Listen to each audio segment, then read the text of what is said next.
खाड़ी देशों में चल रहे युद्ध का असर धीरे धीरे दिखने लगा है। अब पूर्वी विदर्भ में राइस मिल इंडस्ट्री को इसका नुकसान हो रहा है। गोंदिया जिले के राइस सिटी के नाम से जाना जाता है और गोंदिया जिले में बड़ी संख्या में राइस मिल इंडस्ट्री है। हालांकि युद्ध के कारण पिछले 15 दिनों से खाड़ी देशों में चावल का एक्सपोर्ट पूरी तरह से रुक जाने से राइस मिल इंडस्ट्री संकट में है। इसी बीच बाजार में चावल की कीमतों से गिरावट और खरीदारी की कमी के कारण व्यापारियों को भी काफी नुकसान हुआ है। राइस मिल इंडस्ट्री में काम करने वाले कई परिवारों को रोजी रोटी की समस्याओं से भुगतना पड़ रहा है। पूर्वी विदर्भ में सबसे ज्यादा धान का उत्पादन होता है, इसलिए राइस मिल इंडस्ट्री इसी पर आधारित है। गोंदिया, भंडारा, गढ़चिरौली, चंद्रपुर, नागपुर के 5 जिलों में 1110 राइस मिलें हैं। इनमें सबसे ज्यादा गोंदिया और भंडारा जिले में है। इन दोनों जिलों में सबसे ज्यादा उष्णा राइस मिल है और उष्णा चावल सबसे बड़ी मात्रा में देशों में एक्सपोर्ट किया जाता है। लेकिन खाड़ी देशों में चल रहे युद्ध के कारण उष्णा चावल का एक्सपोर्ट पूरी तरह रुक गया है। इस वजह से सैकड़ों कंटेनर मुंबई के JNPT पोर्ट पर फंसे हुए हैं, जिससे व्यापारियों को लाखों रुपए का नुकसान हो रहा है।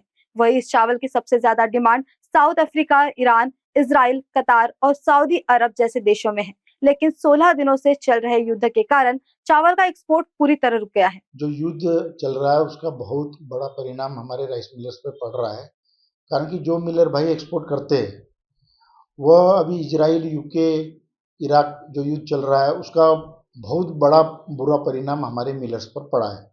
कारण कि हमारा चावल ये देशों में जाता है, वो चावल अभी जाना बंद हो गया है और जो चावल गया है उसका पेमेंट नहीं आ रहा है, तो उसका भयंकर रूप से परिणाम, आर्थिक परिणाम हमारे मिलर्स भाइयों पर पड़ रहा है।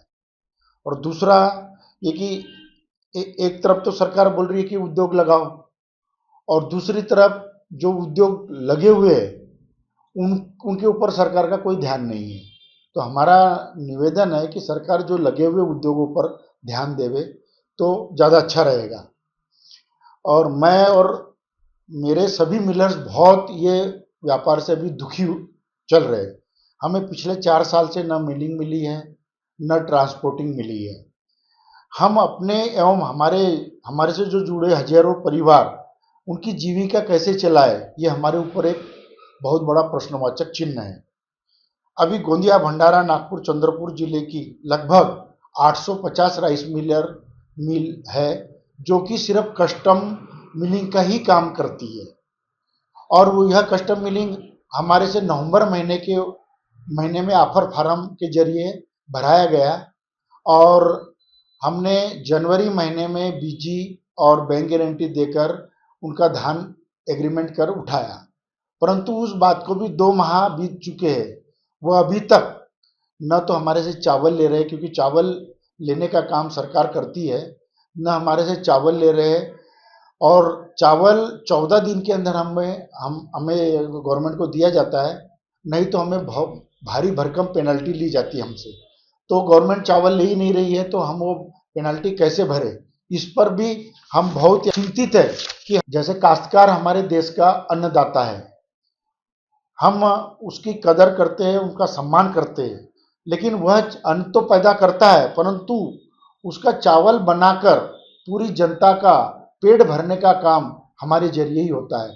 सरकार ने यह भी हमारे ऊपर ध्यान देना चाहिए। हम सभी जिले के मिलर सरकार को हाथ जोड़कर विनती करते हैं कि हम एक सम्मानजनक मिलिंग रेट एवं ट्रांसपोर्टिंग रेट देकर हमें हमारा 4 साल का पेमेंट रिलीज करे और हमें बैंक से डिफाल्टर होने से बचाए।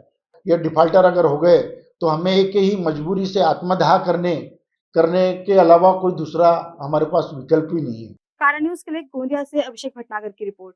भट्ट का टर्टल अभ्यासा, जहां मेहनत को मिलती है सही दिशा और सपनों को मिलता है मजबूत आधार। 11 वर्षों के अनुभव के साथ भट्ट सर नीट और IIT JEE जैसे कठिन एग्जाम के लिए छात्रों को दे रही हैं एक्सपर्ट मेंटरशिप और प्रोवाइड स्ट्रेटेजी। अब तक 160+ JEE और नीट सिलेक्शंस, रीजन का सबसे बेहतरीन चयन अनुपात और भारत के टॉप IITs एवं डॉक्टर्स की गाइडेंस, यही है टर्टल अभ्यासा की असली पहचान। यहाँ छात्रों को मिलता है well equipped library, provide study system, focused and discipline learning environment. अगर आप भी 9वीं से 12वीं तक नीट, IIT JEE, MSCIT की मजबूत नींव रखना चाहते हैं तो एक ही मंत्र याद रखिए, start early, stay ahead. Bhatt sir का टर्टल अभ्यासा For more details, please contact our address opposite Ayush Hospital, Real Toli, Gondia.